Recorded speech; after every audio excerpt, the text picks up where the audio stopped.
ત્યાં ભાવથી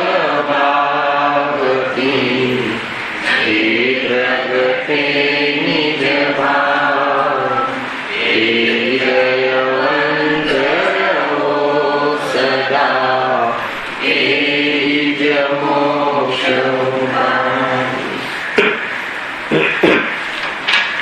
આ શ્રી મોક્ષ માર્ગ પ્રકાશિત ગ્રંથ છે. બીજા અધિકાર પર ચર્ચા ચાલી રહી છે. એમાં નવીન બંધ પર વિચાર ચાલી રહ્યો છે. નવીન બંધનું કારણ કોણ છે, અર્થાત કેવી રીતે થાય છે એની ચર્ચા ચાલે છે. મુખ્ય રૂપથી આગળના વિષયમાં એટલી વાત આવી કે જે 8 કર્મ છે એમાં નવા બંધનું નિમિત્ત કારણ તો મોહનીય કર્મ એ નિષ્કર્ષ પર આવ્યા હતા. અને જીવની ઓરથી જોવામાં આવે, ઉપાદાનની ઓરથી જોવામાં આવે તો અશુદ્ધ ઉપાદાન રૂપ જીવના મોહ રાગ દ્વેષ સ્વભાવ નવા બંધનું કારણ છે. એ નિષ્કર્ષ પર આવ્યા. ઓછું જ્ઞાન બંધનું કારણ નથી. બહારમાં એવી જાતિની સહન શક્તિ ના હોય એ નવા બંધનું કારણ નથી. માત્ર આત્મભ્રાંતિ અને રાગ દ્વેષ કસાય મોહનું બંધનું કારણ છે જીવની ભાવની ઓળથી. અને બહારમાં નિમિત્ત તરીકે જોઈએ તો મોહનીય કર્મ, જ્ઞાનાવરણીય કર્મનો ઉદય કે ક્ષયોગ સમાધિ બંધનું કારણ નથી. એ બધી ચર્ચા આપણે વિસ્તારથી કરી આવ્યા પછી ઓર વિશેષ બાત એમાં નવીન બંધમાં અહીંયા પંડિતજી કહી કે કઈ પ્રક્રિયાથી બંધ થાય છે. નવા નવા કર્મો આવવાની જે ક્રિયા થાય છે, આત્માના પ્રદેશો સાથે ચોટે છે, તો એ પ્રક્રિયા કેવી રીતે સંપન્ન થાય છે. તો એમાં સૌપ્રથમ યોગ ગુણની વાત કરી.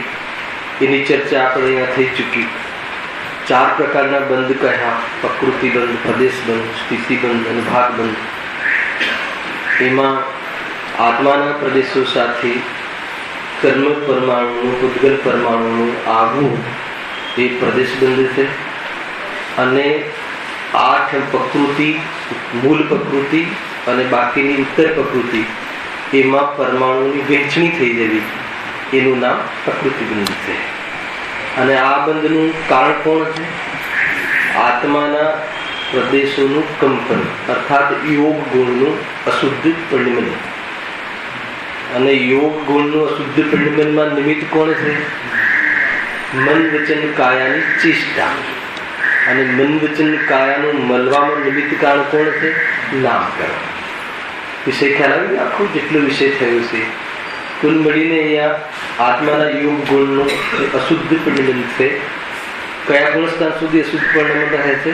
13મા ગુણસ્થાન સુધી. એટલે શું આપણે હવે એ જે પ્રકૃતિ બંધ અને પ્રદેશ બંધ. પ્રદેશ બંધ કહો કે પરમાણુઓનો બંધ કહો, એક જ વાત છે. કેમ કે જીનાગમમાં પરમાણુને પ્રદેશ પણ કહે છે, એટલે એ પ્રદેશ બંધ થઈ ગયો. તો નવા નવા પરમાણુનો બંધ આવવો. અને પ્રકૃતિ એટલે કર્મ. પ્રકૃતિ એટલે કર્મ. અને કેટલા પ્રકારની? તો મૂળ 8 પ્રકારની, અલગ અલગ સ્વભાવવાળી. આત્માના ધ્યાનમાં આવરણમાં નિમિત્ત બનવાનો સ્વભાવવાળી પ્રકૃતિ, જ્ઞાનાવરણીય, એ રીતે 8. અને એના ભેદ છે, ઉત્તર ભેદ. તો એમાં પરમાણુનું વહેંચાઈ જવું, આવવું અને વહેંચાઈ જવું, 2 કાર્ય આપણે લીધા. પાછું એમાં વિશેષ વાત અહીંયા આપણે લાસ્ટ વ્યાખ્યાનમાં ચર્ચા કરી હતી કે એવા યોગનો પણ 2 પ્રકારે વિભાગ કર્યો. એ જીવના ભાવોની ઓળથી. પ્રદેશોમાં પરમાણુનો આવવું, તો એમાં જે કયા યોગ, શુભ યોગ કે અશુભ યોગ, તો જીવના શુભ અશુભ ભાવોની ઓળથી અહીંયા આપણે આગળ વાત કરી. તો જીવના કેટલા ભાવ? 2 ભાવ, શુદ્ધ ભાવ ને અશુદ્ધ ભાવ. અશુદ્ધ ભાવના કેટલા ભેદ? શુભ ભાવ ને અશુભ ભાવ. શુદ્ધ ભાવ એ તો ધ્યાન ચેતના છે, આત્માનો સ્વભાવ છે, જે પ્રગટ થવાથી કર્મનું આવવું જ મટી જાય છે અને જૂના કર્મનું જતું રહું થઈ જાય છે. એ તો શુદ્ધ ભાવ. પણ અહીંયા કયા ભાવની ચર્ચા છે? અશુદ્ધ કહો અથવા શુભ અશુભ ભાવ કહો, તો એ ભાવનું નિમિત્તપણું પામીને યોગના બે નામ આપવામાં આવ્યા. કે બે પ્રકારના ભાવ હોય છે, શુભ યોગ અને શુભ ભાવ અને અશુભ ભાવ. તો યોગને પણ શુભ યોગ ને અશુભ યોગ એમ બે નામ પડી ગયા. જે ભાવનું નિમિત્તપણું મન વચન કાયાની ચેષ્ટામાં નિમિત્ત બને, એવી બી ક્રિયા બને છે કે શુભ અશુભ ભાવ ના હોય તો બી ચેષ્ટા થાય, અને એવી બી ક્રિયા હોય છે કે શુભ અશુભ ભાવ હોય અને ચેષ્ટા થાય. ખ્યાલ આવે શું કહું દીધું હોય? એવી બી આપણે વાણીની અને શરીરની ચેષ્ટા હોય છે કે ભાવ ના હોય ને ચેષ્ટા થાય. એવું કયું ગુણસ્થાન છે? 13મું ગુણસ્થાન. બોલવાનો ભાવ નથી તો બી વાણીની ચેષ્ટા. તીર્થંકર પરમાત્માને વાણી ખરે છે દિવ્ય ધ્વનિ, તો વચનની ચેષ્ટા થઈ. આત્માના પ્રદેશોનું નિમિત્તપણું અર્થાત એમાં વાણીનું સંયોગ થવું એટલે આત્માના પ્રદેશોનું કંપન થાય છે. અને એનાથી જે નીચેના જીવો છે, જે છદ્મસ્થ છે, તો એને બોલવાના ભાવ સહિત વાણીની ચેષ્ટા. જે પણ કોઈ હોય, જે છદ્મસ્થ છે, જે અલ્પજ્ઞ છે, જે આપણે બધા છીએ, જે જ્ઞાની ધર્માત્મા હોવા છતાં છે છદ્મસ્થ છે, કુંકુંદાચાર્ય દેવ છે, અમૃતચંદ્ર દેવ છે, આચાર્ય પદવીમાં છે, ગુરુદેવ છે, જ્ઞાની ધર્માત્મા છે, પરંતુ ઈચ્છા સહિત બોલવાની ચેષ્ટા થાય છે. અને અર્હત પરમાત્માને ઈચ્છા રહિત વાણી કરે છે. બેમાં અંતર છે ને, પણ વચનની ચેષ્ટા ત્યાં જોવા મળે છે. હવે કાયાની ચેષ્ટા, આપણી ઈચ્છા છે અહીંયા મંદિરમાં દર્શન કરવા જવું, એમને સમૂહશરણમાં અહીંયાથી ત્યાં જાય તો ઈચ્છા રહિત હોય છે, અને સમૂહશરણ એક જગ્યાએથી બીજી જગ્યાએ જાય છે. તો એ પ્રમાણે અર્થાત અંત સમયમાં અહીંયાથી સિદ્ધાલયમાં જાય છે, જે છેલ્લું સમય બાકી હોય ત્યારે, તો એ પ્રમાણે જવું તો થાય છે. તો એ કાયાની ચેષ્ટા છે. ખ્યાલ? તો જ્યાં યોગ ગુણનું અશુદ્ધ પરિણમન હોય અને ચેષ્ટા હોય, ત્યાં પાછું કર્મનું થવું થાય છે. 14મા ગુણસ્થાને છેલ્લી ચેષ્ટા રહે છે કાયાની, પરંતુ ત્યાં યોગ ગુણનું શુદ્ધ પરિણમન હોય છે, એટલે નિમિત્ત પણ હોતું નથી. આ બધું ટેકનિકલ વાતો છે. કુલ મળીને એટલું સમજવું છે કે અહીંયા આપણને શુભ યોગ અને અશુભ યોગ, યોગ તો ખરેખર આત્માના પ્રદેશોનું કંપન છે, એમાં શું શુભ ને શું અશુભ ખ્યાલમાં આવે કે નહીં? ચાલવું એ શું શુભ ને શું અશુભ, ચાલવું થયું, પણ શાના માટે ચાલ્યો એના આધાર ઉપર ચાલવાને શુભ અશુભ કહેવાશે. ખ્યાલ આવે તમને? સાદું ઉદાહરણ કે ચાલે, આપણે ચાલ્યા તો શાના માટે ચાલ્યા? તો કે મંદિર જવાના માટે ચાલ્યા. એ ભાવ મંદિર જવાનો હોય તો ચાલવું શામાં જતું રહેશે? શુભમાં જતું રહેશે. એ રીતે યોગમાં આપણે ભેદ કર્યા હતા અને બહુ વિસ્તારથી આપણે ચર્ચા કરી હતી. એમાં ઘણી વસ્તુ જોઈ હતી કે ભાઈ આપણે મંદિરમાં જઈએ છીએ અને ચાલવું થાય છે, અર્થાત તો શિખરજી જઈએ છીએ અને અહીંયાથી ક્ષેત્રથી ક્ષેત્રાંતર થાય છે, એ જે ક્રિયા થાય છે કાયાની, તો એ બધા જે પરમાણુનું આવવું થયું, એ આવવું અર્થાત યોગ થયું, એનું યુક્તપણું થયું, પરમાણુનું સંયુક્તપણું થયું, એ સામે જશે શુભ યોગમાં જશે. તો એ રીતે અહીંયા આપણે એની ચર્ચા પણ કરી હતી. હવે આગળ પેજ નંબર 30 ઉપર છે. વિશેષ એ છે કે યોગ બે પ્રકારના છે. 30 નંબર 30. વિશેષ એ છે કે યોગ બે પ્રકારના, આની ચર્ચા થઈ ગઈ છે, અનુસંધાન માટે વાંચ્યું છે. શુભ યોગ ને અશુભ યોગ. ત્યાં ધર્મના અંગોમાં મન વચન કાયાની પ્રવૃત્તિ થતા તો શુભ યોગ હોય છે, તથા અધર્મના અંગોમાં તેની પ્રવૃત્તિ થતા અશુભ યોગ હોય છે. અહીંયા ધર્મનો અર્થ શું લેવો? ધર્મમાં તો ખરેખર મન વચન કાયાની સ્થિરતા હોય છે, તો અહીંયા કયો ધર્મ લેવો? અહીંયા નિશ્ચય ધર્મ ન લેવો. અહીંયા જે શુદ્ધ ઉપયોગ, શુદ્ધ પરિણતિ ન લેવી. અહીંયા એના નિમિત્તમાં જ્યારે કસાય મંદ હોય છે ત્યારે ધાર્મિક જીવો અર્થાત તો ધર્મ પ્રગટ કરવાની ઈચ્છા રાખવા વાળા જીવો ધાર્મિક ક્રિયાઓ કરે છે. સ્વાધ્યાય, વાંચવું, પૂજન, અષ્ટદ્રવ્ય ચઢાવવા, એવી જે ક્રિયાઓ બહારમાં જોવા મળે છે એ ધર્મમાં લેવું. અહીંયા તો ધર્મમાં તો કર્મ બંધ થતો જ નથી. ખ્યાલ આવે? ધર્મમાં તો વાત છે જ નહીં. ધર્મમાં તો શુદ્ધ ઉપયોગ છે. પ્રકૃતિ બંધ, પ્રદેશ બંધની એક હદ છે, એ લેશું આપણે. આ તો સ્થૂલ કથન છે. કથનો ઘણા સ્થૂલ હોય છે. નહીં તો તમે કહેશો કે હરિ ભગવાનને ત્યાં પણ તમે એક સમયનો બંધ આદિ કહ્યું છે ને, હવે બંધ શું છે ને એ શું છે, બધું એ વખતે આપણે ચર્ચા આગળ કરીશું. અત્યારે સારી ચર્ચા ચાલે છે બંધની. કોના બંધની? કર્મના બંધની. કોના બંધની? ઉપયોગના બંધની. આ બંધ અવસ્થા છે કે નહીં આત્માને? કે આત્મા અબંધ સ્વરૂપ છે? બંધની ચર્ચા શું કામ કરીએ છીએ? અબંધ આત્માની દ્રષ્ટિ કરવા. ગજબ છે. આ ઉદ્દેશ નહીં ભૂલતા, અને તો જીવ આમાંના બંધની કથામાં જતું રહેશે. આ બંધની ચર્ચા શું કામ કરીએ છીએ? અબંધની દ્રષ્ટિ કરવા. ખ્યાલ? આ બધું પછી એક જ ચોકડીમાં સમાહિત કરી દેશે કે આ બધું આત્માની પર્યાયનું સ્વરૂપ છે. પરમાર્થી આત્માનું સ્વરૂપ તો અબંધ સ્વરૂપ છે. પણ આ છે, આ પર્યાયની એ આવી અવસ્થાઓ જોવા મળે છે. આ વસ્તુ જોવા મળે છે. બંધાયેલું હોય છે, દુઃખી જોવા મળે છે. દુઃખ આત્માનું સ્વરૂપ નથી, એ મૂળ વાત છે. પરંતુ દુઃખી જોવા મળે છે એ પણ ક્ષણિક સત પણ સત છે. એવું નથી કે નથી જોવા મળતો. આપણે બધા દુઃખી છીએ કે નહીં? છીએ ને. દુઃખી ના હોઈએ તો દુઃખ દૂર કરવાનો ઉપાય શું કામ કરીએ? બંને જે કથનની શૈલી ને કથનનું જે પ્રમાણે વજન વેટેજ હોવું જોઈએ. અગર જો દુઃખિત ના હોઈએ તો પછી ઉપાય શું કામ કરીએ? સ્વાધ્યાય કરીએ ને પછી આત્માની સમજણ કરીએ ને પછી આત્મામાં જવા માટે એનું ચિંતન મનન આદિ કરીએ ને ભેદ જ્ઞાન કરીએ ને એ બધું શું કામ કરો છો? ખ્યાલ આવે કે નહીં? કે આત્માનું સુખ પ્રાપ્ત કરવા. આત્મા દુઃખી છે કે સુખી? સમજમાં આવે કે નહીં? અરે એનો સ્વભાવ સુખનો છે, અને એ સ્વભાવ સુખ પ્રગટ નથી કર્યો એટલું દુઃખ છે. અને એ દુઃખને દૂર કરવાનો આપણે પ્રયાસ કરવા માટે આ બધું સમજી રહ્યા છીએ કે શું સ્થિતિ બને છે ને કેવી બને છે, શું કામ બને છે. મેં આડોડાઈ કરી એટલે કર્મના ઉદયમાં હું જોડાયો એટલે એ માટે આપણે શીખી રહ્યા છીએ. ખ્યાલ? જો ત્યાં ધર્મના અંગો એટલે ધર્મરૂપ પ્રવૃત્તિ, કોઈ પણ જે સ્વાધ્યાય આદિ મન વચન કાયની પ્રવૃત્તિ. અત્યારે કઈ ધાર્મિક ક્રિયા ચાલે છે? સ્વાધ્યાય. તેમાં મન વચનની ચાલે છે ને. મન દ્વારા અત્યારે વિચાર કરીએ છીએ કે આ હું છું કે નહીં, મને બંધ છે, આ દૂર કરવું છે. જે પણ આપણે વિષયને સમજવા માટે મનનું અવલંબન લઈને વિચાર કરીએ છીએ. રાગ સહિત રાગ મિશ્રિત પરિણામ છે. વાણીનું બી અત્યારે ચાલી રહ્યું છે. તમારે સાંભળવાની ક્રિયા ચાલી રહી છે. મારે સાંભળવાની અને બોલવાની બંને ચાલી રહી છે. ખ્યાલ? ખાલી બોલવાની ચાલી રહી હોય તો ખ્યાલ? એવા પણ વિદ્વાન હોય ને, ખાલી બોલવાનું, આપણે તો પ્રવચન કરવાનું ઠેકું છે. આ પ્રમાણે સાંભળવાનું એટલે એ પ્રમાણે મારે કરવાનું ના હોય, મારે તો કહેવાનું હોય. ખ્યાલ આવે દીધું હોય?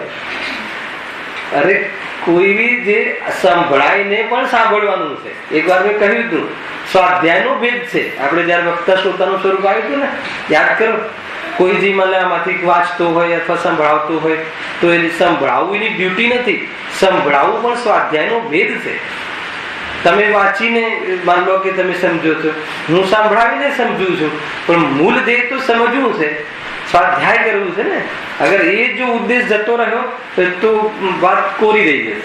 ઘણી બધી આમાં અટકવાના સ્થાન છે. જીવ ક્યાં ને ક્યાં અટકી જાય છે. કોઈ એ માન લો કે આપણે પર્યુષણમાં આવી રહ્યા છે ને, ધમાલ ચાલે છે. હવે પર્યુષણમાં કોઈને પૂજનની જવાબદારી સોંપી, કેવી તમારે પૂજનનું આયોજન કરાવવાનું છે અને પૂજાઓ કરાવવાની છે. હવે પૂજા કરાવવા વાળો બની ગયો તો વાત ખતમ થઈ ગઈ. એટલે પૂજન કરાવવાના હેતુના માધ્યમથી પણ આપણે પૂજન કરવાની છે. એ ભૂલી જશે તો એમાં રસ જતો રહે. ખ્યાલ? રાજેશભાઈ, હર્ષદભાઈ, ધ્યાન રાખવા જેવું છે. આપણે બધા જે કાર્યકર્તાઓ છીએ ને, હું તો આ બધું ધ્યાન રાખવા જેવું કે અટકી ના જઈએ એટલા માટે આ તો વાત છે. આપણી બધાની વાત છે. જો ત્યાં ધર્મના અંગોમાં મન વચન કાયની પ્રવૃત્તિ થતા તો શુભયોગ હોય છે. તથા શુભયોગ કહ્યો ને, ધર્મની પ્રવૃત્તિ. હવે એક પ્રવૃત્તિ લઈ લો, કોઈ પણ ભક્તિ બોલી રહ્યા છે તો શું થઈ? વાણીની ચેષ્ટા. એને શું કહેવાય?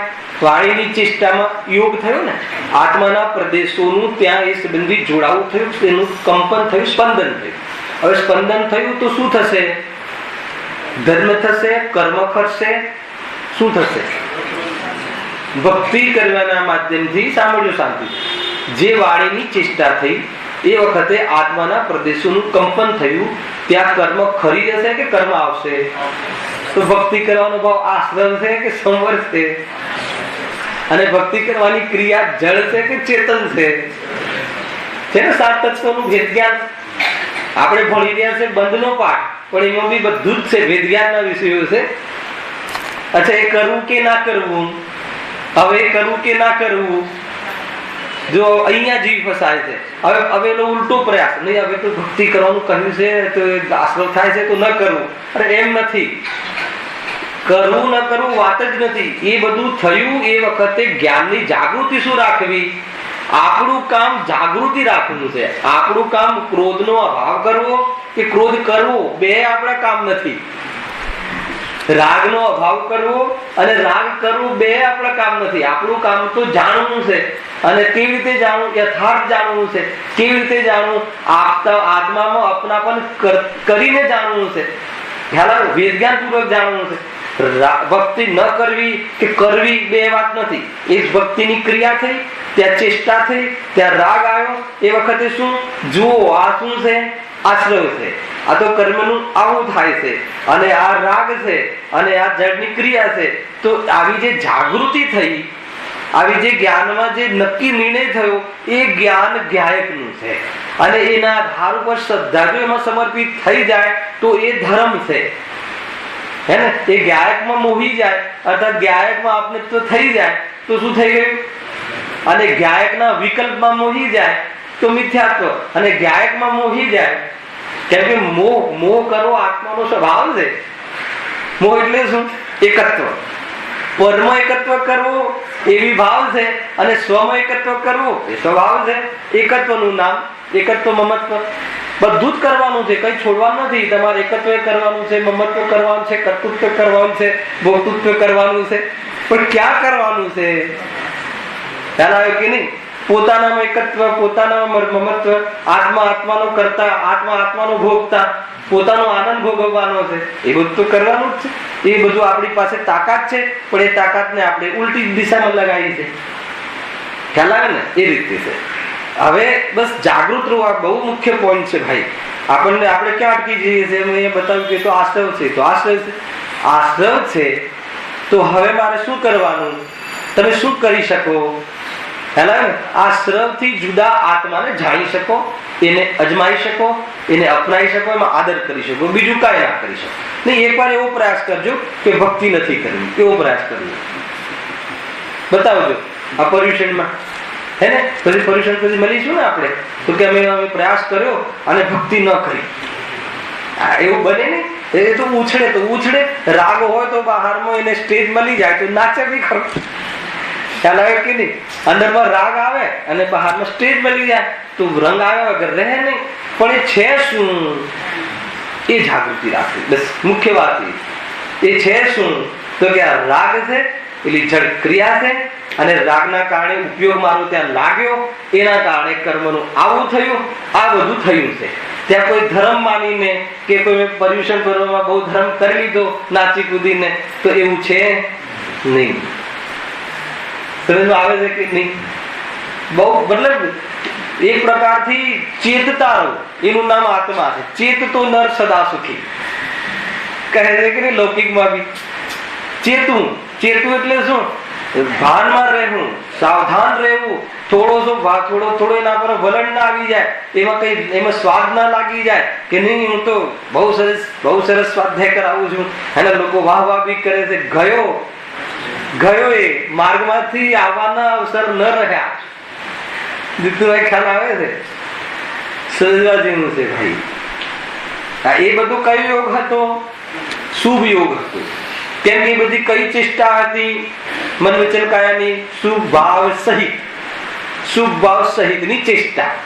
અજય પરમાત્મા દિવ્ય ધ્વનિ જે કરે એ કઈ ચેષ્ટા કહેવાય? શુભ ભાવ વગરની શુભ ક્રિયા. ખ્યાલ આવે કે નહીં? શુભ ભાવ નથી ત્યાં, પણ ક્રિયા શુભ છે. દિવ્ય ધ્વનિ તો શુભ છે ને? ત્યાં ભાવ નથી પણ ક્રિયા છે. નીચેના જીવોમાં ભાવ ના હોય અને ક્રિયા હોય એવું ના બને. ખ્યાલ આવે કે નહીં? ભાવ હોય અને ક્રિયા ના હોય એવું તો બને.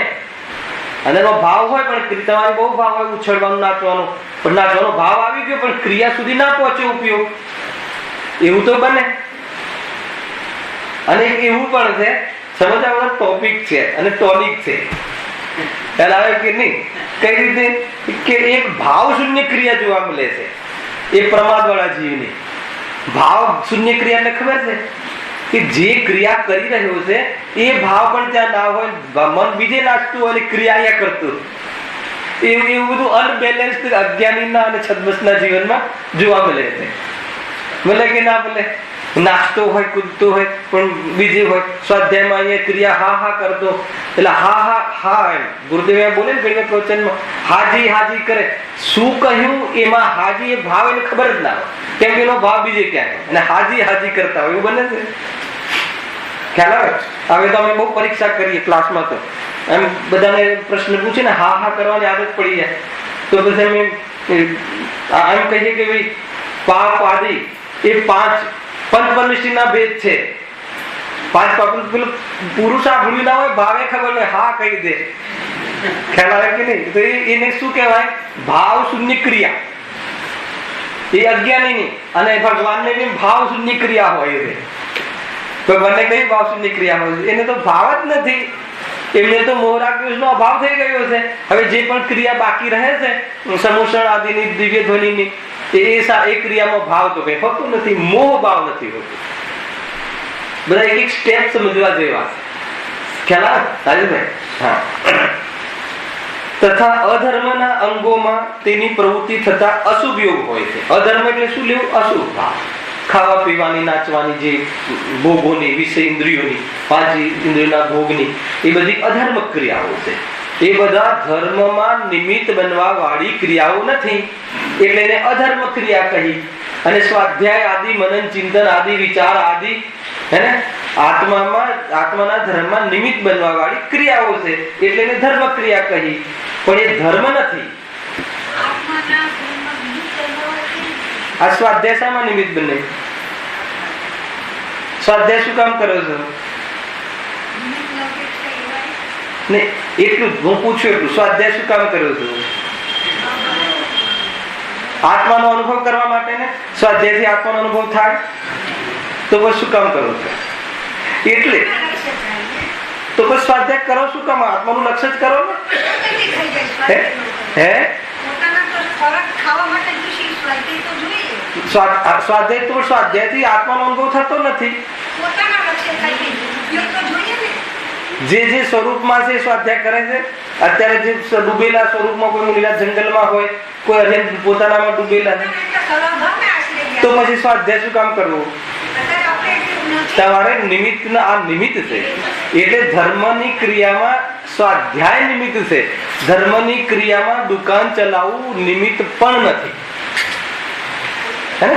પૂરું બેલેન્સ ચિંતન હોવું જોઈએ, નહીં તો તરત તમે તમારા જવાબમાં ખોટા પડશો. નહીં સ્વાધ્યાય આદિ તો પુણ્યની ક્રિયા છે. કોણ ના પાડે છે? પુણ્યની ક્રિયા છે.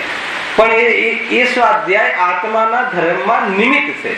જે જીવ આત્માનું અનુભવ કરશે એની પૂર્વની તૈયારી પેટે શું હશે? 5 લબ્ધિ આવે છે કે નહીં? જે જીવને આત્માનો અનુભવ થાય, સમ્યક દર્શન થાય, એને કેટલી લબ્ધિ? પહેલા 5 લબ્ધિ હોય છે. બરાબર છે? આ બધા વિષય સમજવા જેવા છે. ક્ષૌક્ષમ લબ્ધિ, વિશુદ્ધિ લબ્ધિ, દેશના લબ્ધિ, પછી પ્રાયોગિક લબ્ધિ અને કર્ણ લબ્ધિ. બરાબર છે? તો ક્ષૌક્ષમ લબ્ધિ, વિશુદ્ધિ લબ્ધિ ને ત્રીજી દેશના લબ્ધિ. દેશના લબ્ધિ શું છે? જો આ પાત્રતા કહી, 2 પાત્રતા કહે છે. સંઘની પંચેન્દ્રિય મનુષ્ય બાહ્ય પાત્રતા અને જીવની પરિણામોની પરત એટલે પર્યાયની છાપ, પર્યાયની કેવી પાત્રતા હોય કે જ્યાં સમ્યક દર્શન આવે. તો બાહ્યમાં તો સંઘની મનવાળો જીવ, સંઘની પંચેન્દ્રિય જીવ, એ તો બહારની કહી. અંતરંગમાં પરિણામ કેવા હોવા જોઈએ? તો આ 5 લબ્ધિ પૂર્વકના હોવા જોઈએ. બાકી કોઈ બી પાત્રતામાં ઘણી નથી. પગ ના હોય, આંખ ઓછી હોય, એ માન લો કે ગરીબ હોય, ખાવા પૈસા ના હોય, પહેરવા કપડા ના હોય, આ કોઈ ધર્મ પ્રાપ્ત કરવાની આ પાત્રતામાં આ લીધું જ નહીં.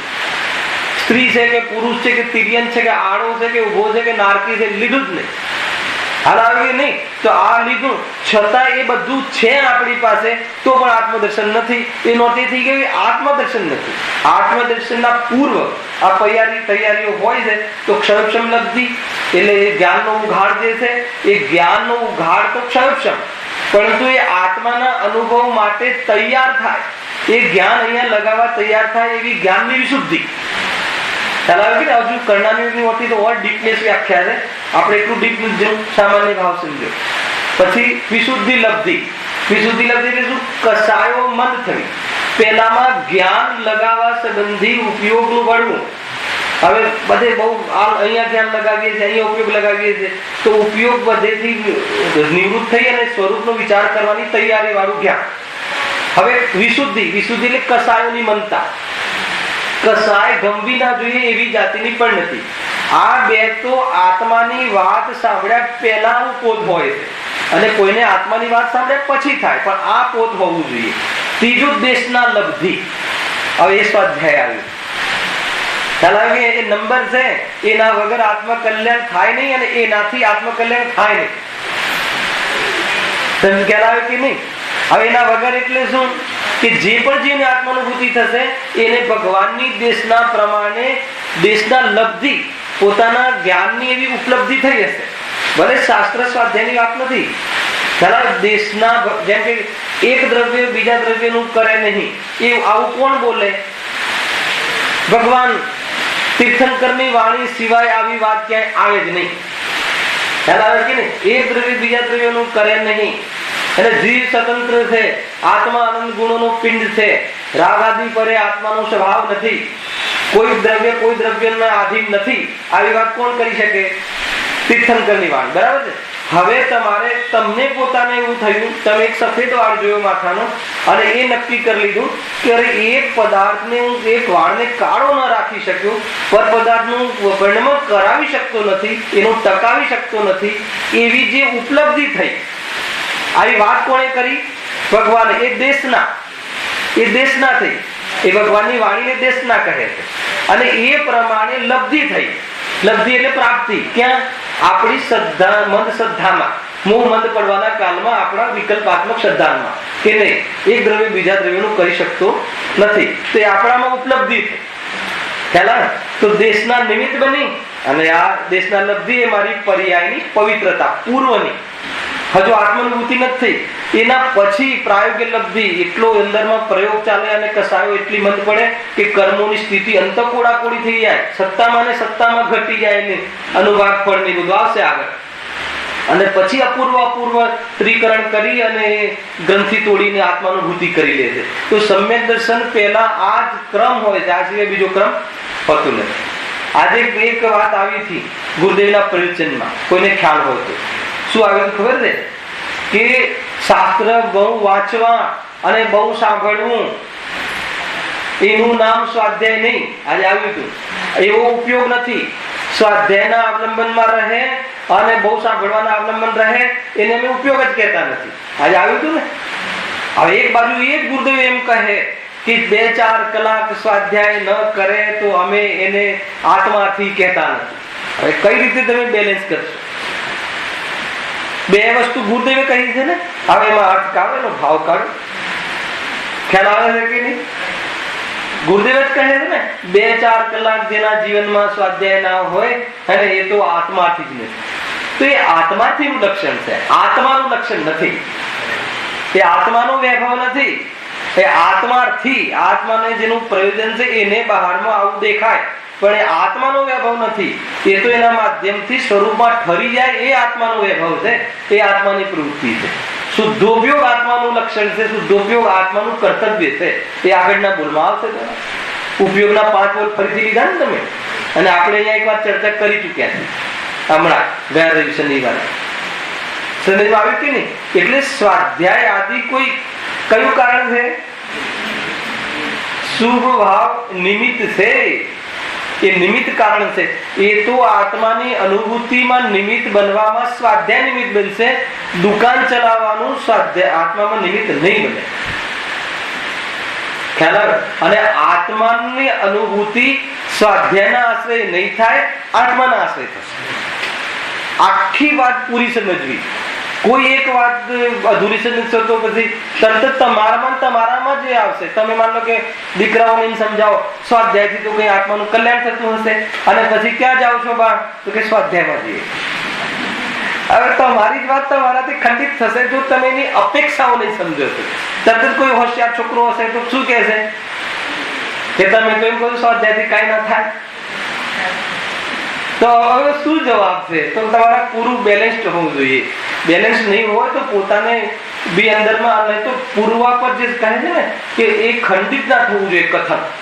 એટલે સાપેક્ષ કથન કહ્યા અને કાંત શાદ વાત કહી. કોઈ વાતથી ખંડિત ના થયું. બે વાત તે અપેક્ષાએ સત્ય છે. બે વાત સત્ય છે એમ નહીં, તે અપેક્ષાએ બે વાત સત્ય છે, પોતપોતાની અપેક્ષાએ. ખ્યાલ આવ્યો કે નહીં જયેશભાઈ? તો અધર્મની ક્રિયા કઈ કહેવાય? કે જે ક્રિયાઓ આત્માની અનુભૂતિમાં નિમિત્ત પણ ન બને એ બધી અધર્મની ક્રિયાઓ. અને જે ક્રિયાઓ આત્માના અનુભૂતિમાં નિમિત્ત બને એ બધી ધાર્મિક ક્રિયાઓ. ન એ ધર્મ છે કે ન એ ધર્મનું કારણ છે, પણ ધર્મ સમજવાની ક્રિયા. ધર્મ કરતા પહેલા ધર્મ સમજવો કે નહીં, તો ધર્મ સમજવાને જ કોઈ ધર્મ માની લે, બરાબર છે, તો ધર્મ ન થાય. અને ધર્મ સમજવાની ક્રિયા ધર્મ નથી એનો અર્થ એવો કાઢે કે આપણે ધર્મ પણ ન સમજવો જોઈએ, તો આપણે તો કર્મ સમજવું જોઈએ, તો વળે ધર્મ નહીં થાય. બે વાત ખ્યાલમાં આવી, બરાબર છે? બે અપેક્ષાઓ. ધર્મ સમજવાની ક્રિયા ધર્મ નથી, પણ ધર્મ પ્રાપ્ત કરતા પહેલા ધર્મ સમજવાની ક્રિયા અવશ્ય થશે.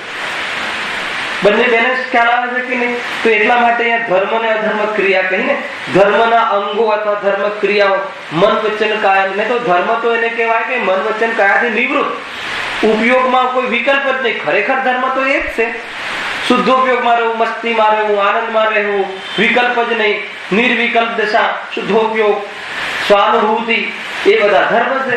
અથવા એ ધર્મ એટલે એક જ શબ્દ છે, બધા ધર્મનો અર્થ છે. તો અહીંયા ત્યાં ધર્મના અંગોમાં એટલે પેલા 10 અંગ બી નથી લેવાના. હવે આવશે ને ક્ષમા આદિ, એ તો નિશ્ચય ધર્મ છે, એમાં બી નિશ્ચય વ્યવહાર બધું આવશે. જો તમારે ધર્મનું વ્યાખ્યાન થતું હશે તો 10 ધર્મનું પ્રવચન કરાવજો. ખ્યાલ આવ્યો કે નહીં? નિશ્ચય ધર્મ, વ્યવહાર ધર્મ શું છે, નિશ્ચય ક્ષમા શું છે, વ્યવહાર ક્ષમા શું છે, નિશ્ચય આદર શું છે, વ્યવહાર આદર શું છે, નિશ્ચય બ્રહ્મચર્ય શું છે, વ્યવહાર બ્રહ્મચર્ય શું છે, નિશ્ચય સત્ય શું છે, વ્યવહાર સત્ય શું છે. ખ્યાલ આવ્યો કે નહીં? એ બે પ્રકારના જે પરિણામો હોય છે ને એના આધાર પર ચર્ચા થાય. આ જીવને જો આ બે નો ખ્યાલ ના હોય તો બી ધર્મમાં ભૂલ કરે છે, અને બંનેમાં કોઈ એકાંત કરી લે કોઈ એક પક્ષનું તો પણ ધર્મ પામતું નથી. એટલે બહુ બેલેન્સ ચિંતન જોઈએ, નહીં તો જે અનર્થ કરી નાખશે, એને એનો માર્ગ નહીં મળે એમ છે. જો હા, ત્યાં ધર્મના અંગોમાં મન વચન કાયની પ્રવૃત્તિ થતા તો શુભયોગ હોય છે, તથા અધર્મના અંગોમાં તેની પ્રવૃત્તિ થતા અશુભ યોગ હોય. આપણે અહીંયા યોગના નિમિત્તથી પ્રકૃતિ બંધ, પ્રદેશ બંધ બે આપણો આ વિષય ચાલે છે. તો જે યોગમાં શુભ અશુભ જેવું કાંઈ હોતું નથી. યોગમાં શું આત્માના પ્રદેશોનું ચંચલપણું થવું, એમાં શું શુભ ને શું અશુભ, પણ એનું નામ શુભ અશુભ ક્યારે પડે? જીવના ભાવની ઓરથી નામ પડે છે. પણ મેં કેમ વચ્ચે આ વાત લીધી કે એવો પણ યોગ હોય છે કે ભાવ ના હોય ને યોગ હોય, એ અરિહંતને જ લઈ લો, ખાલી 13મા ગુણસ્થાનની વાત છે.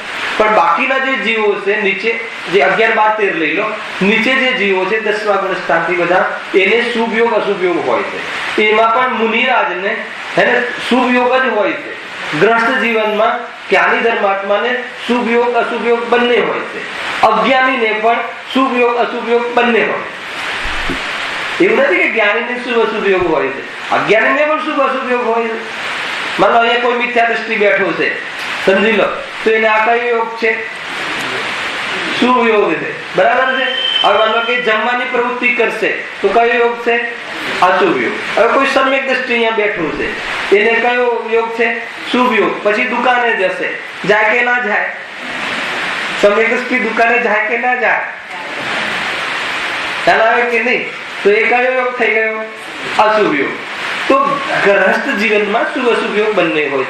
યોગ તો માત્ર કર્મને આવવા માટેની જે ચેષ્ટાઓ શરીરના અધીન થાય છે, ચેષ્ટાઓ થઈને આવવું જવું, દુકાને જતો હોય તો અશુભ ચેષ્ટા થઈ, એટલે એને અશુભ યોગ કહેવાય છે. ખ્યાલ? એટલી અહીંયા ચર્ચા થઈ. હવે શુભ યોગ હો કે અશુભ યોગ હો, પરંતુ સમ્યક્ત્વ પામ્યા વિના ઘાત્યા કર્મોની તો સર્વ પ્રકૃતિઓ નિરંતર બંધ થયા જ કરે છે. આપણે અહીંયા સુધી ચર્ચા કરી હતી. તો ફરીથી અનેક ટોપિક આવી ગયા તો આપણે ચર્ચા કરી. શું કહે છે? સમ્યક્ત્વ પામ્યા વિના ઘાત્યા કર્મોની તો સર્વ પ્રકૃતિઓનો નિરંતર બંધ થયા કરે છે.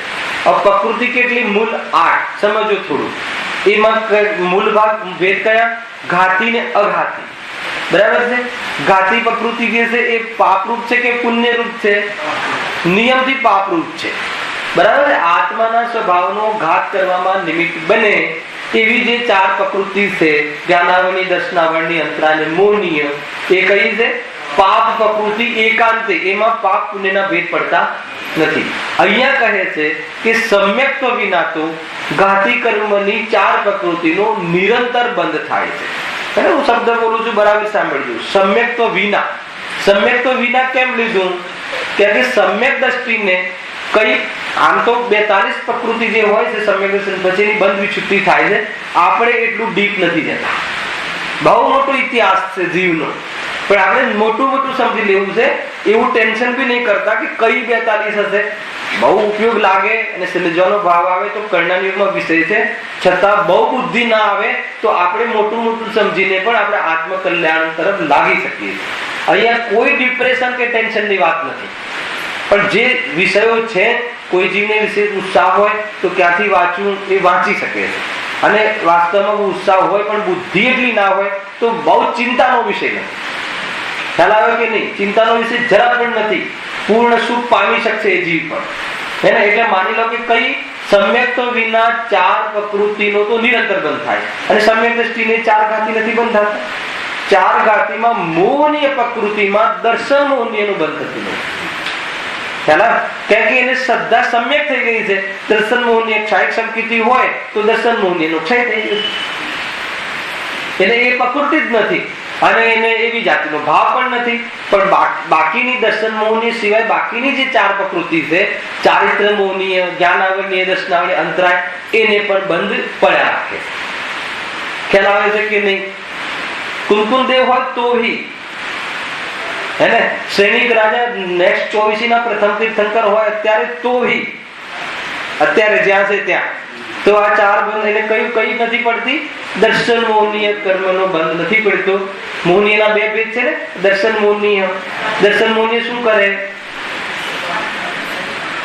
શામાં નિમિત્ત બને? આત્માના દર્શન, ખોટા દર્શનમાં નિમિત્ત બને. દર્શન એટલે શું? આત્માનું સ્વરૂપ, ફંડામેન્ટલ બંધારણ. અને આત્માનું બંધારણ અનંત ગુણાત્મક છે, દ્રવ્ય ગુણ પરાત્મક છે. સ્વરૂપ આત્માનું અથવા જીવ દ્રવ્યનું અથવા છ દ્રવ્યનું છે ને, દ્રવ્ય ગુણ પરાત્મક છે. એ સંબંધી ભ્રાંતિ થાય નહીં. મારી પર્યાય તો બીજો પણ કરે, એ ભ્રાંતિ. અને મારી પર્યાય હું સ્વયં કરું. કઈ પર્યાય સ્વયં કરે? જીવ ગિરીશભાઈ કોઈ પણ એની જે હોય એની દુઃખની, સુખની, ભટકવાની, રખડવાની, સ્થિર થવાની, સમ્યક દર્શનની, મિથ્યા દર્શનની બધી પર્યાય કોણ કરે? સ્વયં કરે. આ પ્રમાણ જ્ઞાન છે. મને દુઃખ તો બધા બહારના બધા દીકરાઓ અપાવડાવે છે, એવા ખરાબ નીકળ્યા, એવા ખોટા નીકળ્યા કે જેના કારણે મને દુઃખ થાય. એ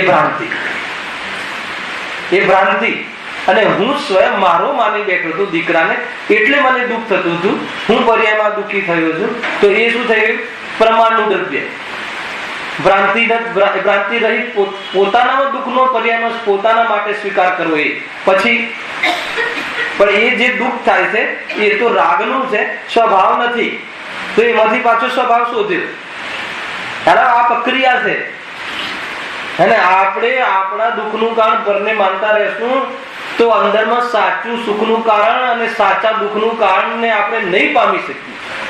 સાચા દુઃખનું કારણ મારી આડોડાઈ, મારી અવડાઈ, મારી ખોટી બુદ્ધિ હતી. મેં જે નામ સ્થાપના કરી દીધી છે કે મારું એટલે દુઃખી થયો ને. એ ક્યાં કહે છે? એ તો એમ કહે છે કે તમે મારા નહીં, અને તું એમ માને છે કે તું મારો. તો પછી ભૂલ તારી છે. સમજ આવે છે કે નહીં? કેવી વિટમના કરવું શું? અરે કરવાનું કાંઈ નથી. જેવું છે એવું માનવું અને મજામાં રહેવું. આત્મા બીજું કરે શું? કેટલું સુંદર ને સચોટ વર્ણન છે. ક્યાંય બી ફસાવા જેવું નથી એમ. જુઓ, પરંતુ સમ્યક્ત્વ પામ્યા વિના ઘાત્યા કર્મોની તો સર્વ પ્રકૃતિઓ નિરંતર બંધ થયા જ કરે છે. તો આ કઈ થઈ ઘાત્યા? પાપ પ્રકૃતિ. ચારે ચાર પાપ પ્રકૃતિ કેમ? આત્માના સ્વભાવમાં ઘાત કરે છે. અને અઘાતી કર્મ એ પાપરૂપ બી હોય છે અને પુણ્યરૂપ બી હોય છે. ખ્યાલ? પાપરૂપ એટલે શું? એ પ્રતિકૂળતા, એનું ફળ સંયોગમાં આવે. ઘાતી કર્મનું ફળ ક્યાં આવે? આત્માની પર્યાયમાં આવે. આ અઘાતી કર્મનું ફલ ક્યાં આવે? સંયોગમાં. નિમિત્ત તરીકે, હું નિમિત્ત શબ્દ નહીં બોલું, એને હવે આટલા ક્લાસ થયા પછી સમજી જવાનું, એને સાયલેન્ટ રાખીએ તો પણ એ નિમિત્ત શબ્દ હું ના બોલું તો બધું સમજી લેવાનું. અઘાતી કર્મનું ફલ ક્યાં આવે? કયા અપેક્ષા કઈ રીતે બનું બાયફર્કેશન કહો કે જ્ઞાનાવર્ણીય કર્મના ઉદયમાં આત્માનો જે જાણવાનો સ્વભાવ છે એ પ્રગટ થતો નથી. એટલે આત્માની પર્યાયની વાત થઈ ને કે આત્માની પર્યાયમાં સ્વભાવ પ્રગટ ન થવો એવું કાર્યમાં કોણ નિમિત્ત બન્યું? તો જ્ઞાનાવર્ણીય, એટલે એને આત્મા એ ઘાતી કર્મ નામ પડ્યું. અઘાતી કર્મ આત્માને સંયોગમાં રૂપાળું શરીર મળવું. ખ્યાલ આવે કે નહીં? રૂપાળું શરીર મળો તો એ શુભ નામ કર્મનું ઉદય છે એને, તો એ નામ કર્મનું ફલ છે. તો એ સંયોગમાં મળે છે વસ્તુ, તો એ પાપરૂપ બી હોય અને પુણ્યરૂપ બી હોય. કેમ કે એના બે ભેદ છે. માનો કયા છે અઘાતી કર્મ? અઘાતી કર્મ કયા છે? આયુ, નામ, ગોત્ર અને વેદનીય. વેદનીય ના કયા બે ભેદ? સાતા વેદનીય, અસાતા વેદનીય. ગોત્રના ઉચ્ચ ગોત્ર, નીચ ગોત્ર. નામના શુભ નામ, અશુભ નામ. આયુનું શુભ આયુ, અશુભ આયુ. આ પ્રકારના બે ભેદ પડે છે. ખ્યાલ આવે કે નહીં? તો એ બે પ્રકારના આજે આ મનુષ્ય છે શુભ આયુ, નરક છે અશુભ આયુ. ખ્યાલ આવે? તિર્યંચ મનુષ્ય અને દેવ એ શુભ આયુ કહેવાય. એક વાર અહીંયા કીધેલું છે. અને નરક જે છે અશુભ આયુ છે. ગજબ છે. નરકમાં તો સમ્યક દર્શન સંભવ છે અને તિર્યંચમાં એકેન્દ્રિય આદિમાં તો સંભવ નથી. તો એના આધાર ઉપર નથી. એ તો તિર્યંચમાં જે નિગોદના જીવ આદિ છે, જેનામાં એકેન્દ્રિય આદિ જીવ છે, એ તો કલંક રૂપ છે. એ તો પ્રચુર ભાવ કલંક કહ્યું નિગોદના જીવને કે એ પોતાને ઓળખવા રૂપ બી જ્ઞાનનો એટલો વિકાસ નથી. એ તો એનાથી બી શુભ અશુભથી બી નીચી વાત ગઈ. સમજમાં આવે ને શું કહું છું ભરતભાઈ? કે જેની પાસે એવું જ્ઞાન છે કે એવું હીન જ્ઞાન છે કે પોતાના સ્વરૂપનો, પોતાના હિત અહિતનો વિચાર કરવાની યોગ્યતા જ ધરાવતું એકેન્દ્રિયનું. અરે કોઈ મારવા આવે તો કેવી રીતે બચી શકાય એવો પણ બોધ નથી થતું એકેન્દ્રિય જીવને. તમે ઝાડને કાપવા જાઓ તો કેવી રીતે બચવું આનાથી, લૌકિક દ્રષ્ટિએ બી ભાગવું, એવો એને બોધ નથી. આપણને સામેથી ગાડી આવતી હોય સામેથી, હે ને, તો આપણે વચ્ચેથી ખસી જવાનું તો બોધ થાય ને, કમસે કમ ખસી જઈએ, અહીંયાથી જતા રહીએ. હવે ઝાડ હોય ને ગાડી એના ઉપર આવતી હોય તો એને ખસી જવું જોઈએ એવી જાતિનું જ્ઞાન નથી એની પાસે. ખ્યાલ આવે? એ ક્યાં ભેદ જ્ઞાન કરશે? એટલે એને તો એવું કલંક છે. હજુ એક વાત કહું, હવે જેની પાસે આવી ક્ષમતા છે, રોડ ઉપર કોઈ ગાડી આવતી હોય તો જોઈને ચાલી શકવાની ક્ષમતા છે અને જોઈને ના ચાલે તો, અર્થાત હવે આગળ વધો. આત્મદર્શન કરવાની જેની પાસે ક્ષમતા છે, કોની પાસે છે? પંડિતો પાસે, ગુરુદેવ પાસે. ખ્યાલ આવે કે નહીં? આ દરેક જીવ પાસે, સંઘની પંચેન્દ્રિય જેટલા આપણે બેઠા છે બધાની પાસે. અને ન કરે તો સમ્યક વિચાર ના કરે, ઈમાનદારીથી ન વિચારે, આગમ પ્રમાણે બી વિચાર ન કરે અને વિચાર કરીને ઉપયોગ એમાં ન લગાવે, પુરુષાર્થ ન કરે તો એને કયું કલંક કહેવાય? ખ્યાલ આવે કે નહીં? પેલાની પાસે તો જીતુભાઈ એવી પાત્રતા જ નથી એ જ્ઞાનની. વર્તમાનમાં ભાવિ તીર્થંકર બી છે ત્યાં, અનેક અનંત ની ગોદમાં પડ્યા છે. ખ્યાલ આવે કે નહીં? ભાવિ તીર્થંકર થવા વાળા કહે ને ગુરુદેવ કે અરે આ ફૂલડાના જીવમાં મારા ભાવિ માતા પિતા કે મારા આપણા ભાવિ તીર્થંકરોના જીવામાં હશે. છે કે નહીં? જો પ્રમાણ મળે છે આપણને એટલે સમજવું. એટલે કુલ મળીને શું? આત્મકલ્યાણમાં લાગવું જોઈએ. શરમજનક જીવન છે આપણું અગર જો આપણે આત્મકલ્યાણમાં ઉપયોગ નથી લગાવતા તો. કેમ કે એના સિવાય બારમાં તો નક્કી ભિખારીપણું છે. કેટલી પરાધીનતા, કેવા સપ્તવ્યસનીઓના સંપર્કમાં ને એના આધીન થઈને આપણે જીવીએ. એ કહે એમ કરવું પડે અને ક્યાં કેવું જીવન ખ્યાલ આવે છે કે નહીં? ક્યાં કેવી સેવાઓ કરવી પડે છે. એક જૈનને ક્યાં શોભે? કેમ કે આટલો લોભ છે એને, એટલે એવી જાતિ પ્રવૃત્તિ કરે ને. અને લોભ મટી જાય તો, કસાય મટી જાય તો, હે ને, મુનિરાજની હદ પ્રમાણેની તૂટી જાય તો છે કોઈ એમ નથી, પડી છે. કાંઈ પણ થાય છે કોઈ આંદોલન એમને ખ્યાલ આવે કે નહીં? કાલે પરમ દિવસ લાડમાં મેં કહ્યું 2 દિવસ પહેલા કે અಣ್ಣા હજારે જે ઉપવાસ કરે છે અને આપણે ઉપવાસ કરીએ છીએ એમાં અંતર ખરું કે નહીં? એ ભૂખ્યા એટલા માટે રહે છે કે બહારમાં અધિકાર લે, અને આપણે એક પરમાણુ પણ મારે અધિકાર નથી જોઈતો. સૌથી વધારે સેન્સિટિવ ક્રિયા ખાવા પીવાની છે, અને એનો પણ મને ભાવ નથી, તો બહારની ચીજો સાથે તો મારે શું લેવા દેવા? કેટલું અંતર છે. સ્વરૂપમાં વસવાનું નામ ઉપવાસ છે. અનશન શબ્દ આવે, અનશન શબ્દ છે આપણા શાસ્ત્રમાં. એ રીતે ભોજન વગરનું જીવન, કે ભોજન સૌથી મોટી વસ્તુ દુનિયામાં, કે ભોજન માટે. હવે ભોજનની જે અમને ગરજ નથી, તો બહારમાં બધી બહારની નોકરી ને વ્યાપાર ને ધન ને આ અધિકાર, એમાં અમને શું લેવા દેવા? અમે તો આ ચાલે અમારા સ્વરૂપમાં રમવાય. નામ ઉપવાસ છે. ઉપવાસ સમીપમાં વસ્તુ, સ્વરૂપના સમીપમાં કેટલું અંતર છે. જો થિંકિંગમાં કેટલું, ક્રિયા તો સમાન છે. એ કયો યોગ થઈ ગયો? અશુભ યોગ. અને આપણને આ જે ભાવ આવ્યો ઉપવાસનો, એ કયો થઈ ગયો? શુભ યોગ. અને આત્મામાં વસી ગયા, એ કયો યોગ થયો? એ કયો યોગ થયો? આત્મામાં વસી ગયા, એ તો ધર્મ થઈ ગયો. યોગની સ્થિરતા થઈ ગઈ, સ્વરૂપમાં લીન થઈ ગયા. તો ખ્યાલ આવે ને, ઉપવાસનો વિકલ્પ શુભ યોગ છે, પણ સ્વરૂપમાં રમી જવું, વસી જવું, એ તો શુદ્ધ ભાવ છે. એ તો યોગનું સ્થિરતા છે, મન વચન કાયની ચિષ્ટા જ લાગે ને, એટલા માટે. પરંતુ સમ્યક્ત્વ પામ્યા વિના ઘાતિયા કર્મોની તો સર્વ પ્રકૃતિનો નિરંતર બંધ થયા કરે છે. ઘાતિયા કર્મો એટલે જે 4 ઘાતમાં નિમિત્ત બને છે, એ પાપ રૂપ જ છે. તો ભાવ કયો બી હોય. અચ્છા, હવે અહીંયા શું લખ્યું જો? હવે શુભ યોગ હો યા અશુભ યોગ હો. અને પૂર્વ વાક્ય વાંચજો ગિરીશભાઈ, તમારો પ્રશ્ન તો હવે શુભ યોગ હો અશુભ યોગ હો, પરંતુ સમ્યક્ત્વ પામ્યા વિના ઘાત્યા કર્મોની તો સર્વ પ્રકૃતિઓ નિરંતર બંધાયા જ કરે છે. અઘાત્યા કર્મની પ્રકૃતિ પાપ પ્રકૃતિ. એ શબ્દ મૂકીને વાંચો.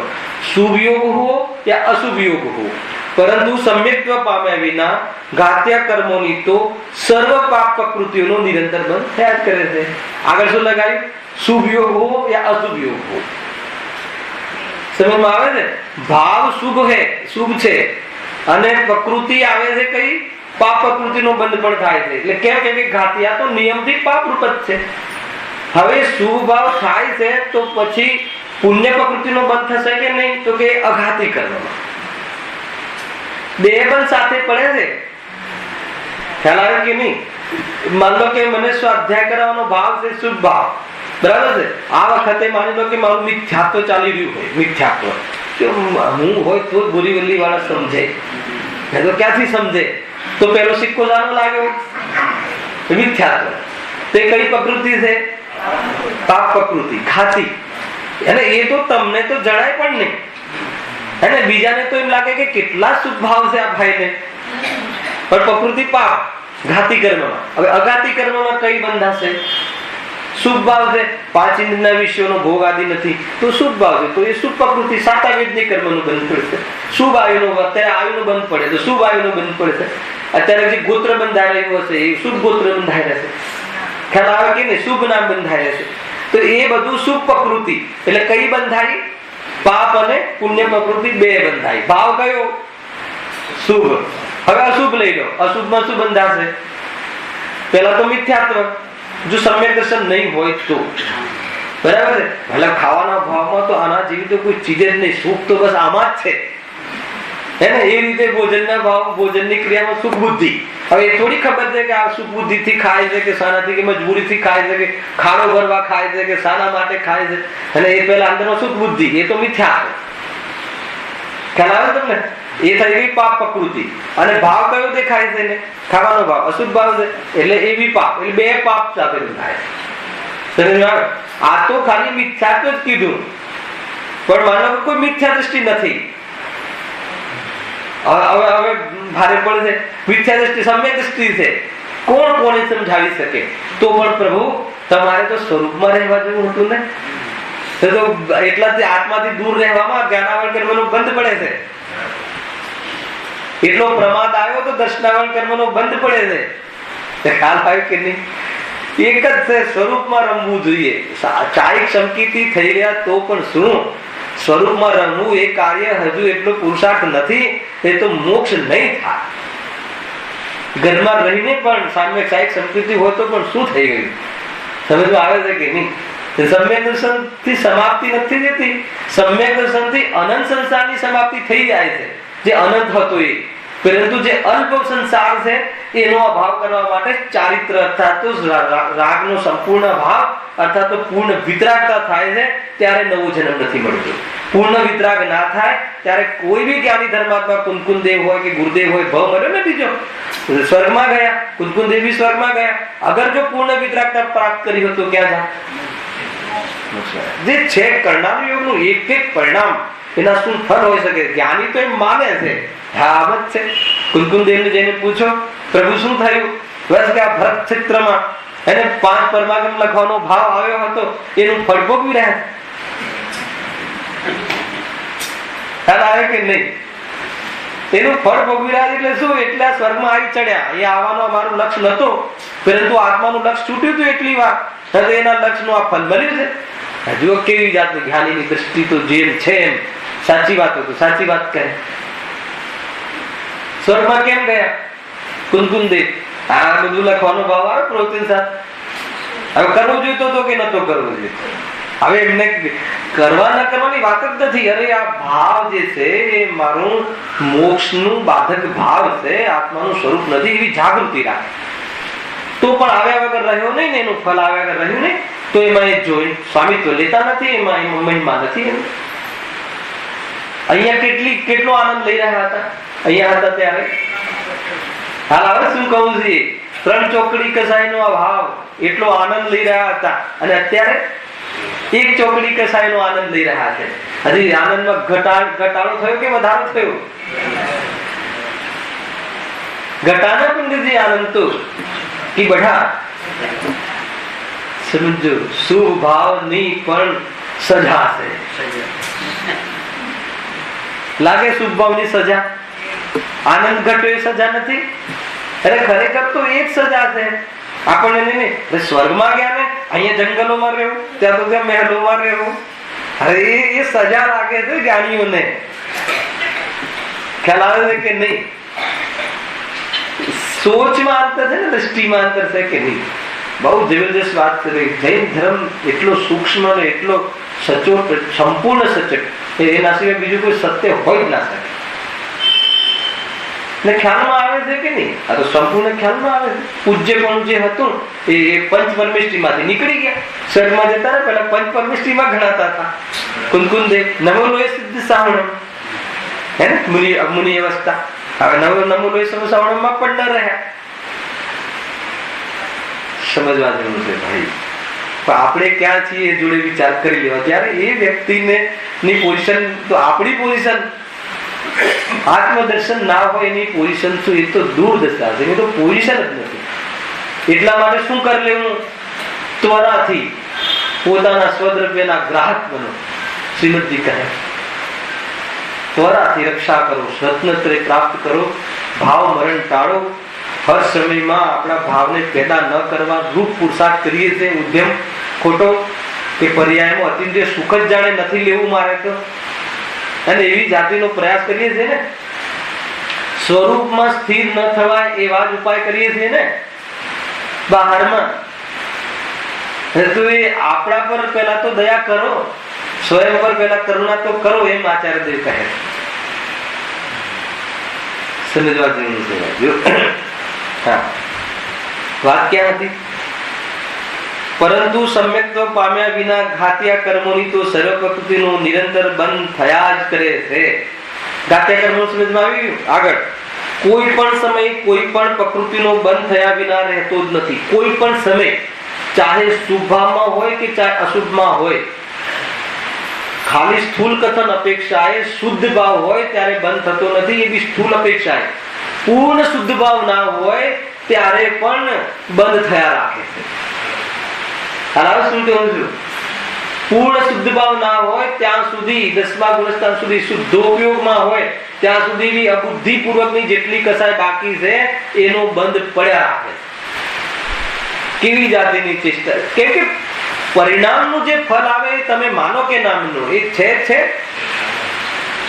10મા ગુણસ્થાનમાં હવે અંતર મુહૂર્તમાં તો પૂર્ણ સુખ થવા વાળું છે.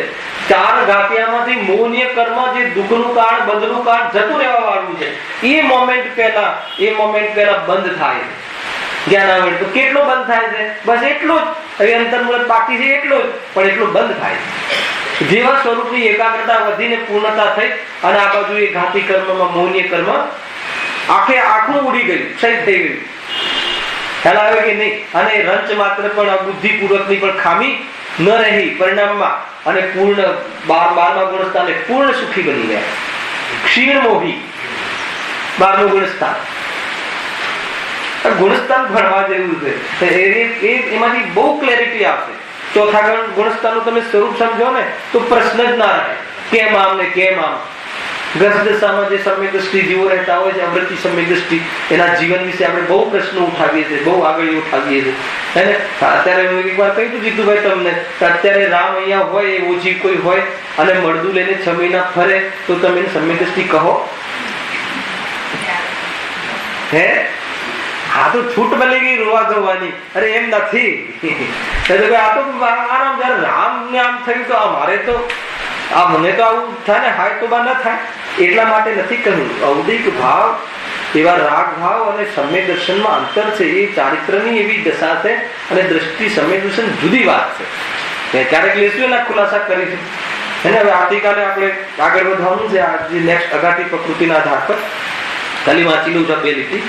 કોઈ પણ સમય કોઈ પણ પ્રકૃતિનો બંધ થયા વિના રહેતો જ નથી, પરંતુ આટલું સમજવાનું કે મોહનીયના હાસ્ય અને શોક યુગલમાં, રતિ અને અરતિ યુગલમાં અને 3 પ્રકારના વેદમાંથી એક કાળમાં કોઈ એક પ્રકૃતિનો બંધ થાય છે. ખ્યાલ? જ્યારે રતિનો બંધ થાય ત્યારે અરતિનો ના થાય. બંધની વાત છે, હે ને? તો જ્યારે માની લો કે શોક, હાસ્ય હોય ત્યારે શોક ના હોય. જ્યારે પુરુષ વેદનો બંધ થતો હોય ત્યારે સ્ત્રી વેદનો ના થાય. એટલે શું કાલે આનો બી ખુલાસો કરીશું. અને એના પછી અઘાતી કર્મમાં પણ કેવી રીતે પાપ પુણ્ય પ્રકૃતિનો બંધ થાય છે, પ્રદેશ બંધ ને પ્રકૃતિ બંધ, એની ચર્ચા કરીને આગળ બીજા સ્થિતિ અનુભાગની ચર્ચા. સહજાનંદી